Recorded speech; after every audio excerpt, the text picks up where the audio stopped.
Subscribe now and press the bell icon. Never miss an update. नमस्कार साथियों, स्वागत करता हूं सभी का इस YouTube चैनल पर।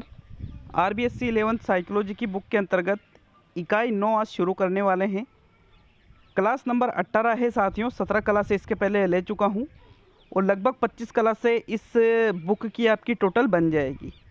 अभी प्रेरणा का टॉपिक पढ़ने वाले हैं जो आपके एग्ज़ाम में आता है।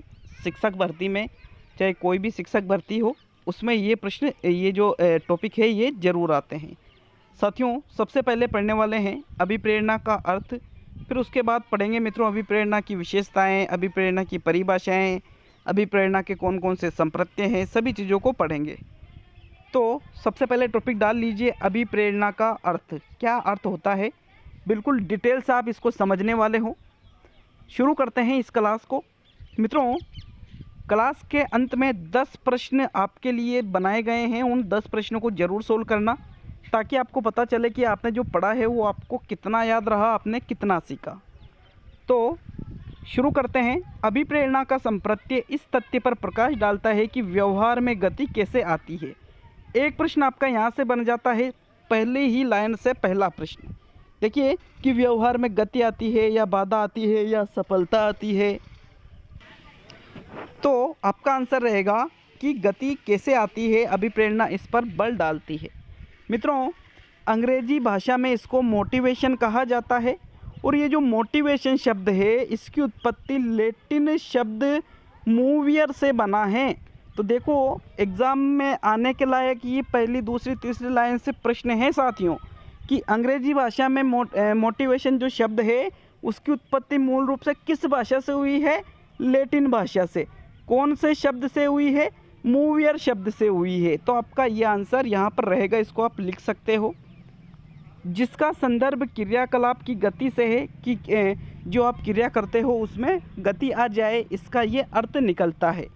हमारे दैनिक जीवन के बहुत से व्यवहारों की व्याख्या भी अभिप्रेरकों के आधार पर की जा सकती है। आप विद्यालय या महाविद्यालय क्यों जाते हैं, जैसे आप स्कूल में जाते हो, कॉलेज में जाते हो, तो इसका क्या कारण है, आखिर आप वहाँ पर क्यों जा रहे हो। इस व्यवहार के कई कारण हो सकते हैं, जैसे कि आप ज्ञान अर्जित करने वहाँ पर जा रहे हो, या आप मित्र बनाने के लिए वहाँ पर जा रहे हो, या फिर आपको अच्छी नौकरी की आवश्यकता है इसलिए वहाँ जा रहे हो, या आपको डिप्लोमा या डिग्री की आवश्यकता है इसलिए आप वहाँ जा रहे हो, या फिर आप अपने माता पिता को खुश रखना चाहते हो इसलिए वहाँ जा रहे हो। तो इसके कई सारे कारण आप बता सकते हो, ठीक है। अभिप्रेरणा व्यवहार के निर्धारकों में से एक है। मूल प्रवृत्तियाँ, अंतर्नोद, आवश्यकताएं, लक्ष्य या उत्प्रेरक अभिप्रेरणा के विस्तृत दायरे में आ जाते हैं। तो साथियों देखिए अभिप्रेरणा के अंतर्गत क्या क्या आता है, मूल प्रवृत्तियाँ, अंतर्नोद, आवश्यकताएं, लक्ष्य या उत्प्रेरक अभिप्रेरणा के अंतर्गत ये सभी चीज़ें आ जाती है। तो एग्ज़ाम में ये भी प्रश्न आ सकता है कि अभिप्रेरणा के अंतर्गत सम्मिलित किया जाता है मूल प्रवृत्तियों को, अंतर्नोद और आवश्यकताओं को, लक्ष्य या उत्प्रेरक को, तो आप और उपयुक्त सभी को। तो आपका आंसर रहेगा उपयुक्त सभी।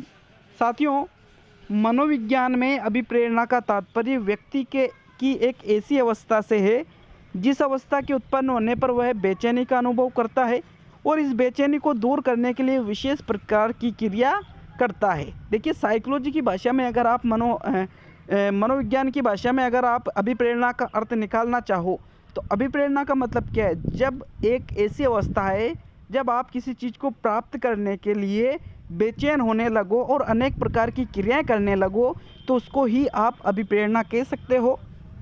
जैसे आपको नौकरी प्राप्त करनी है तो आपके अंदर से आवाज़ उठती है कि यार मुझे किसी भी हालत में नौकरी लगना ही है। अब आप उसके लिए बार बार माइंड में ये चीज़ आती है कि मुझे नौकरी लगना है, लगना है, लगना है। फिर आप पढ़ाई करते हो, कोचिंगें करते हो, टेस्ट सीरीज ज्वाइन करते हो, किताबें पढ़ते हो, कई सारी चीज़ें। तो ये सभी क्रियाएं अभिप्रेरणा के फलस्वरूप उत्पन्न हो जाती है। मित्रों व्यक्ति की यह अवस्था आंतरिक होती है क्योंकि इसकी उत्पत्ति किसी न किसी प्रकार की आवश्यकता या कमी या इच्छा से होती है। कमी मतलब अभाव। देखिए सबसे इम्पोर्टेंट चीज़, एक प्रश्न बन जाता है अभिप्रेरणा की अवस्था होती है, तो आपका आंसर रहेगा मित्रों अभिप्रेरणा की आंतरिक अवस्था होती है। कैसी अवस्था होती है, आंतरिक, मतलब अभिप्रेरणा अंदर से उत्पन्न होती है। और अंदर से क्यों उत्पन्न होती है, क्योंकि आपको किसी न किसी प्रकार की कोई आवश्यकता महसूस होती है, आपको कोई चीज़ की कमी लगती है, जिसके कारण ही आपकी आवश्यकता उत्पन्न होती है। जैसे मान लीजिए कि आपके पास नौकरी है, आप थर्ड ग्रेड एक टीचर हो या सेकंड ग्रेड टीचर हो या कोई अन्य नौकरी आपके पास है, तो अब आपको उस स्तर की नौकरी की आवश्यकता होगी। क्या आपका आंसर रहेगा नहीं होगी, तो आप उसकी उस स्तर की जो नौकरी है उसकी कभी तैयारी ही नहीं करोगे। तो साथियों, आपको जैसे आप थर्ड ग्रेड टीचर हो और आपको कि यार मुझे फर्स्ट ग्रेड बनना है, तो फिर उससे उच्च स्तर की आवश्यकता होती है, तब व्यक्ति अभिप्रेरित हो सकता है। साथियों, व्यक्ति जब किसी तरह की आवश्यकता या कमी का अनुभव करता है या किसी प्रकार की इच्छा पूर्ति चाहता है, तब वह एक खास ढंग का व्यवहार यानी प्रतिक्रिया करता है। देखिए, यह आवश्यकता का मतलब क्या है? आवश्यकता का मतलब यूँ नहीं है कि किसी चीज़ की कमी हो, किसी चीज़ की अति भी हो सकती है। जैसे मान लीजिए, अति का मतलब ये है, जैसे मैं यहाँ कमी या अति दोनों हो सकता है। जैसे मैं यहाँ पर आपको एक उदाहरण देता हूँ। जैसे आपको भूख लग रही है, तो यहाँ पर आपकी आवश्यकता है, ये आपके भोजन की कमी है, लेकिन आपने ज़्यादा खाना खा लिया, तो आप यूँ सोचोगे कि अरे यार उल्टी आ जाए तो अच्छी बात है, मेरा जो पेट खराब हो रहा है वो सही हो सकता है, या मेरा जो जी घबरा रहा है वो सही हो सकता है। तो आवश्यकता का मतलब अति या कमी दोनों हो जाता है। कोई व्यक्ति अधिक मोटा हो जाता है, मोटापा ज़्यादा बढ़ जाता है, तो उसके वहाँ पर क्या आवश्यकता है कि मेरा मोटापा कम हो, किस प्रकार होगा? तो ये आवश्यकता किसके कारण हो रही है? अति के कारण हो रही है। तो आवश्यकता मित्रों कमी के कारण भी हो सकती है और अति के कारण भी हो सकती है। यहाँ इन्होंने उदाहरण दिया है, व्यक्ति में प्यास की उत्पत्ति उसकी आंतरिक अवस्था में परिवर्तन के कारण होती है। इस परिवर्तन के फलस्वरूप व्यक्ति बेचैनी का अनुभव करता है।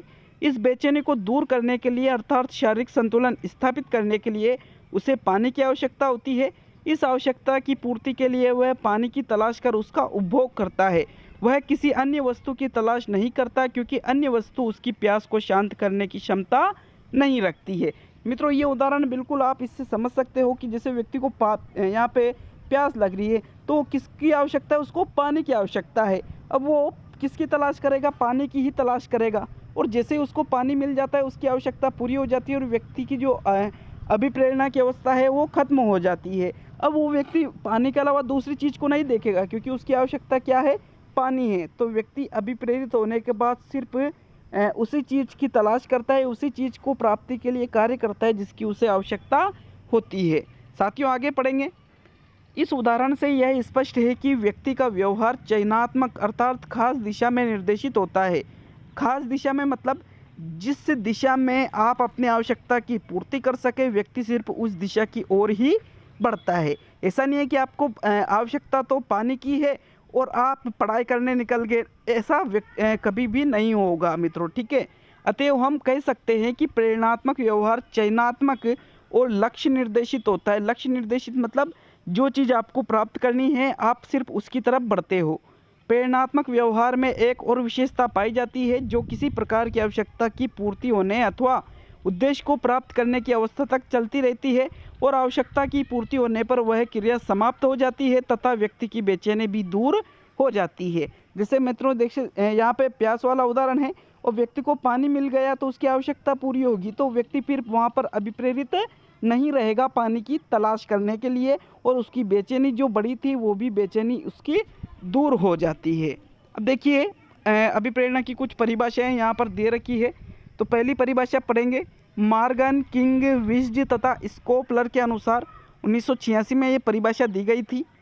इनके अनुसार अभिप्रेरणा से तात्पर्य एक प्रेरक तथा कर्षण बल से होता है जो खास लक्ष्य की ओर व्यवहार को निरंतर ले जाता है। साथियों, ये किसने परिभाषा दी है? मॉर्गन, किंग, विज्ज तथा स्कोपलर ने।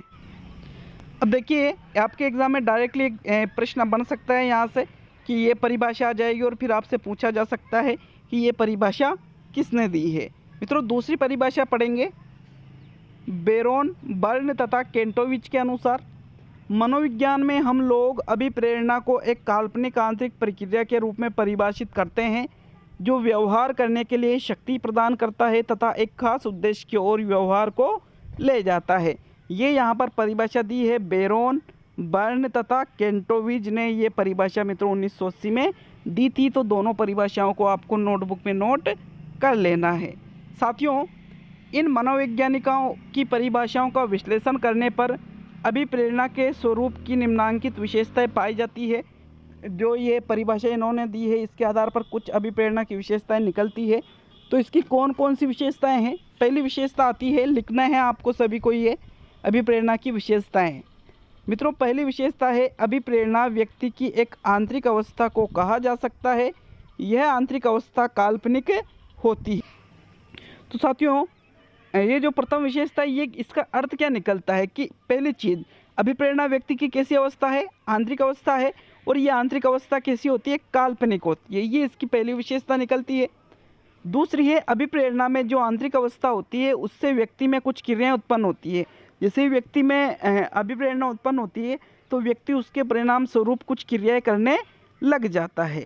मित्रों, इसकी तीसरी विशेषता आती है, अभिप्रेरणा में उत्पन्न क्रियाएं एक निश्चित दिशा में यानी उद्देश्य की प्राप्ति की ओर होती है। तो देखिए, जब व्यक्ति अभिप्रेरित हो जाता है तो वो एक निश्चित दिशा की ओर बढ़ता है जहाँ पर उसको लक्ष्य की प्राप्ति हो सके।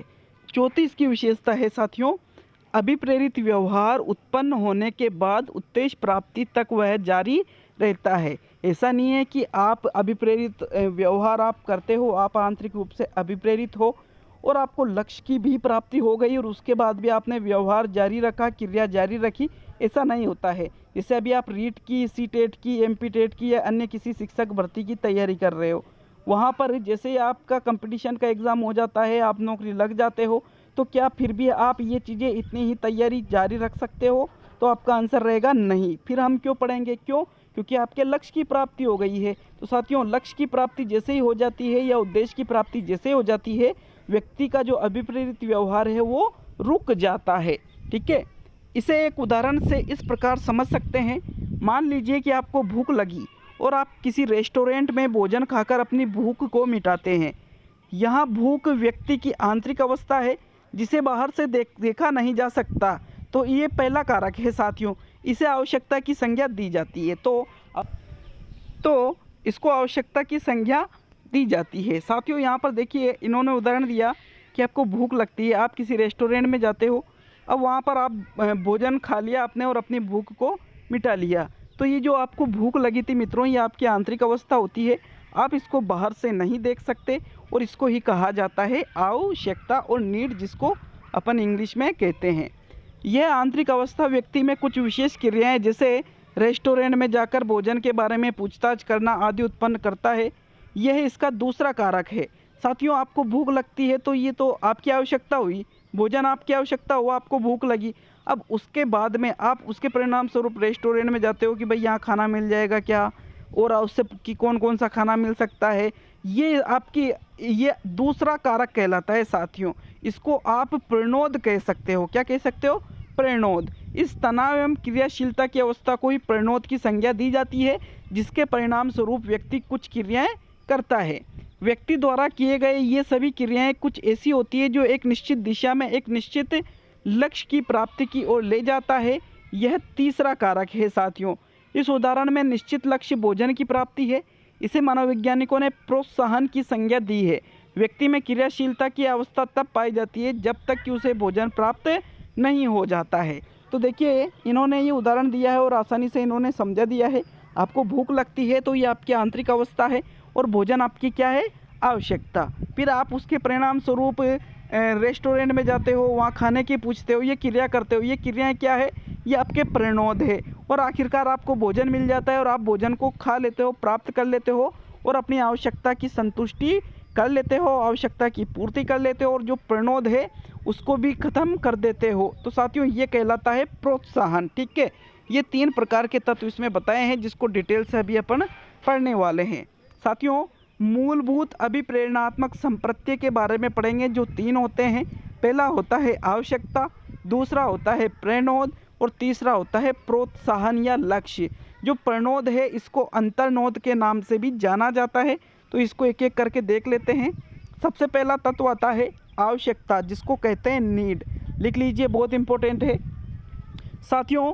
कमी या अति की शारीरिक अवस्था को ही आवश्यकता कहा जाता है। देखिए, कमी या अति भी हो सकती है और कमी भी हो सकती है। ठीक है, कमी या अति दोनों चीज़ों को आप आवश्यकता के अंतर्गत रख सकते हो। आवश्यकता से तात्पर्य व्यक्ति में आंतरिक या बाह्य कारणों से उत्पन्न अवस्था से है। जिसकी अनुभूति अभाव के रूप में होती है। जैसे भोजन या पानी की आवश्यकता का अनुभव शरीर में भोजन या जल की कमी होने पर होता है। आपको भोजन की आवश्यकता कब होती है? जब आपको भूख लगती है। और भूख आपको कब लगेगी? जब आपके शरीर में भोजन की उचित मात्रा नहीं है। आपको प्यास कब लगती है? जब आपके शरीर में पानी की उचित मात्रा नहीं है। इसी प्रकार काम, निद्रा, किसी संकट से बचना, ज्ञानोपार्जन आदि की आवश्यकता भी किसी प्रकार के अभाव की स्थिति के ही द्योतक होते हैं। आप ज़्यादा काम कर लेते हो तो आपको ऑटोमेटिक नींद आने लग जाती है। तो ये भी मित्रों आपकी एक आवश्यकता होती है। यह अभिप्रेरणात्मक चक्र की पहली अवस्था होती है। तो साथियों एग्जाम में यहाँ से क्वेश्चन बन जाता है कि अभिप्रेरणात्मक चक्र की प्रथम अवस्था क्या है? तो आपका आंसर रहेगा आवश्यकता, क्योंकि किसी भी अभिप्रेरणा की उत्पत्ति में सबसे पहले आवश्यकता ही उत्पन्न होती है। व्यक्ति के जब तक आवश्यकता उत्पन्न नहीं होती है वह व्यक्ति अभिप्रेरित नहीं हो सकता। साथियों दूसरा तत्व आता है प्रेरणोद, जिसको ड्राइव कहते हैं। ड्राइव का मतलब लाने और ले जाने वाला, जिसको आप नॉर्मली याद रख सकते हो, लाने और ले जाने वाला, जो आपसे विभिन्न प्रकार की क्रियाएं कराता है। प्रेरणोद वैसे तनाव या क्रियाशीलता की अवस्था को कहा जाता है जो किसी आवश्यकता द्वारा उत्पन्न होता है। तो मित्रों एक क्वेश्चन यहाँ से बन जाता है कि प्रेरणोद किसके परिणाम स्वरूप उत्पन्न होता है? तो आपका आंसर रहेगा प्रेरणोद आवश्यकता के परिणाम स्वरूप उत्पन्न होता है। नोट करके लिख लीजिए, प्रेरणोद आवश्यकता के परिणाम स्वरूप उत्पन्न होता है। साथियों प्रेरणोद वस्तुतः प्रेरणा का एक अंग है। प्रेरक में दो चीज़ों का समावेश होता है, बल या प्रणोदन या तथा व्यवहार की लक्ष्य प्राप्ति की ओर अग्रसित होने की प्रवृत्ति। जब किसी प्रणोदन के फलस्वरूप व्यक्ति का व्यवहार लक्ष्य को प्राप्त करने की दिशा में अग्रसर होता है तब ऐसे व्यवहार को ही प्रेरित व्यवहार की संज्ञा दी जाती है। जैसे साथियों आप रीट की तैयारी कर रहे हो और उसके लिए विभिन्न प्रकार की जो क्रियाएं कर रहे हो, या सीटेट की तैयारी कर रहे हो या एमपीटेट की तैयारी कर रहे हो, जितनी भी क्रियाएं आप कर रहे हो लक्ष्य को प्राप्त करने के लिए, वो सभी ही प्रणोद कहलाता है। और ये किसके कारण उत्पन्न होता है? अंतर्नोद आवश्यकता के कारण। साथियों तीसरा और अंतिम तत्व पढ़ने वाले हैं प्रोत्साहन या लक्ष्य, इंसेंटिव और गोल भी जिसको कहा जाता है। मित्रों प्रोत्साहन या लक्ष्य अभिप्रेरणात्मक चक्र का तीसरा कदम है। यहाँ से एग्जाम में प्रश्न आ सकता है कि अभिप्रेरणात्मक चक्र का तीसरा कदम क्या है? तो आपका आंसर रहेगा प्रोत्साहन कह दो या लक्ष्य कह दो, जो आपकी आवश्यकता की पूर्ति करे और आपके अंतर्नोद को शांत कर दे। मित्रों लक्ष्य या प्रोत्साहन वातावरण की कोई वस्तु होती है जो व्यक्ति को अपनी ओर आकर्षित करती है तथा जिसकी प्राप्ति से व्यक्ति की आवश्यकता की पूर्ति तथा प्रणोद में कमी आ जाती है। जिसे प्यासे व्यक्ति के लिए जल एक प्रोत्साहन होता है जिसके पीने से प्यास समाप्त हो जाती है एवं क्रियाशीलता तथा तनाव की स्थिति भी कम हो जाती है। तो साथियों प्रोत्साहन या लक्ष्य का सीधा सा मतलब ये है जिसको आप प्राप्त करना चाहते हो वही आपका प्रोत्साहन या लक्ष्य कहलाता है। और ये प्राप्त होने के बाद में आपकी जो आवश्यकता है उसकी पूर्ति हो जाती है और आपका जो प्रणोद है उसमें भी कमी आ जाती है। मित्रों किसी वस्तु को लक्ष्य या प्रोत्साहन कहलाने के लिए यह भी आवश्यक है कि वह आवश्यकता से संबंधित हो। प्रोत्साहन या लक्ष्य भी दो प्रकार के होते हैं, पहला होता है धनात्मक और दूसरा होता है ऋणात्मक। तो टॉपिक डाल लीजिए, ऐसे लिख लीजिए प्रोत्साहन या लक्ष्य के प्रकार कितने होते हैं? मित्रों प्रोत्साहन या लक्ष्य के दो प्रकार होते हैं, धनात्मक और ऋणात्मक। साथियों धनात्मक लक्ष्य वैसे लक्ष्य को कहा जाता है जिसे व्यक्ति प्राप्त करना चाहता है क्योंकि उसे प्राप्त करने से उसकी आवश्यकता की पूर्ति हो सकती है, जैसे भोजन, पानी, लैंगिक क्रिया आदि धनात्मक लक्ष्य के उदाहरण हैं। तो धनात्मक लक्ष्य या प्रोत्साहन का सीधा सा मतलब है जिस चीज़ को आप प्राप्त करना चाहते हो वही आपका धनात्मक लक्ष्य या प्रोत्साहन कहलाता है। मित्रों ऋणात्मक लक्ष्य वैसे लक्ष्य को कहा जाता है जिनसे व्यक्ति दूर रहना चाहता है क्योंकि इससे दूर रहने से उसकी आवश्यकता की पूर्ति होती है, जैसे दंड, आंखों पर सीधी पड़ने वाली तीव्र रोशनी, अत्यधिक गर्मी तथा अत्यधिक ठंड आदि ये ऋणात्मक प्रोत्साहन या लक्ष्य के उदाहरण होते हैं। तो साथियों लक्ष्य या जो प्रोत्साहन है वो कितने प्रकार का होता है? दो, ऋणात्मक और धनात्मक। ऋणात्मक को व्यक्ति प्राप्त नहीं करना चाहता है और धनात्मक को व्यक्ति प्राप्त करना चाहता है। अब साथियों अभिप्रेरणात्मक चक्र को और पढ़ लेते हैं आज, इसके बाद इसके 10 प्रश्नों को देखेंगे। मोटिवेशनल जो साइकिल बनती है, मनोवैज्ञानिक आवश्यकता के संप्रत्यय का उपयोग व्यवहार की अभिप्रेरणात्मक विशिष्टताओं का वर्णन करने के लिए करते हैं। किसी आवश्यक वस्तु का अभाव या न्यूनता ही आवश्यकता होती है। तो वही चीज़ है जो अपन ने आवश्यकता में पढ़ी है किसी वस्तु का अभाव हो जाता है या न्यूनता हो जाती है तो उसको कहा जाता है आवश्यकता। ठीक है साथियों, देखिए आवश्यकता के कारण अंतर्नोद उत्पन्न होता है, अंतर्नोद के कारण उद्वेलन उत्पन्न होता है, उद्वेलन लक्ष्य निर्दिष्ट व्यवहार बनाता है और इससे व्यक्ति को उपलब्धि प्राप्त होती है, फिर उद्वेलन की कमी होती है और इसी प्रकार ये क्रिया चलती रहती है। साथियों आगे इसमें देखेंगे मित्रों, आवश्यकता अंतर्नोद को जन्म देती है, ये मैं आपको पहले भी बता चुका हूँ। किसी आवश्यकता के कारण जो तनाव उत्पन्न होता है वही अंतर्नोद है। देखिए आपके अंदर आवश्यकता उत्पन्न हुई, फिर आपके अंदर कोई माइंडली टेंशन हुई, उसको आप अंतर्नोद कह सकते हो। इसके कारण यादृच्छिक क्रियाकलाप के द्वारा लक्ष्य प्राप्त हो जाता है तो अंतर्नोद समाप्त हो जाता है तथा प्राणी भी क्रियाशील नहीं रहता, प्राणी पुनः संतुलित दशा में लौट जाता है। तो मित्रों आज के लिए पाठ इतना ही पढ़ेंगे, इसके 10 प्रश्नों को और देख लेते हैं साथियों। चलिए दोस्तों इसके प्रश्नों को देख लेते हैं। ये 10 प्रश्न हैं जो आज पढ़ा है, उसका टेस्ट हो जाए तो आप कमेंट करके ज़रूर बताएं कितने प्रश्न आपके सही होते हैं। प्रश्न नंबर 1 आता है मित्रों, अभिप्रेरणा का संप्रत्यय इस तथ्य पर प्रकाश डालता है कि व्यवहार में कैसे हो, रुकावट, सफलता, गति और तनाव। साथियों राइट आंसर बताना है आपको, इसका राइट आंसर क्या रहेगा मित्रों? इसका राइट आंसर है गति। तीसरा विकल्प इसका बिल्कुल सही है। अगर आपने सफलता लगाया है तो यहाँ अगर आपके सामने गति विकल्प में है तो आपका सफलता वाला जो विकल्प है वो सही नहीं माना जाएगा, क्योंकि अभिप्रेरणा का मतलब क्या है कि जो व्यवहार है उसमें जो आप अधिगम करने की जो गति है वो तीव्र आगे की ओर बढ़ती है अभिप्रेरणा करने से, इसलिए तीसरा विकल्प यहाँ पर सही रहेगा। प्रश्न नंबर 2 देखेंगे मित्रों, अभिप्रेरणा शब्द की उत्पत्ति मूल रूप से किस शब्द से हुई है? मूव, मूवियर, मूवी और मूवर। साथियों इसका राइट आंसर बताना है मित्रों। राइट आंसर आता है अभिप्रेरणा शब्द की उत्पत्ति अंग्रेजी शब्द है एक मोटिवेशन, उसकी जो उत्पत्ति है वो मूवियर शब्द से हुई है, तो आपका दूसरा विकल्प सही है यहाँ पर। नेक्स्ट प्रश्न नंबर 3 देखेंगे साथियों, अभिप्रेरणा व्यक्ति की आंतरिक अवस्था है, बाह्य अवस्था है, आंतरिक उत्तेजित अवस्था है और कोई नहीं। तो साथियों इसका राइट आंसर है व्यक्ति की आंतरिक अवस्था है, आंतरिक उत्तेजित अवस्था नहीं है। आंतरिक उत्तेजित अवस्था को तो संवेग कहा जाता है, अभिप्रेरणा नहीं कहते हैं, इसलिए आपका यहाँ पर जो प्रथम विकल्प है वो बिल्कुल सही रहेगा, व्यक्ति की आंतरिक अवस्था होती है। नेक्स्ट प्रश्न नंबर 4 देखेंगे साथियों, अभिप्रेरणा की मूलभूत तत्व में सम्मिलित नहीं है। अभिप्रेरणा की नहीं है, ये अभिप्रेरणा के मूलभूत तत्व में सम्मिलित नहीं है। आवश्यकता, प्रेरणोद, लक्ष्य और प्रेरणा।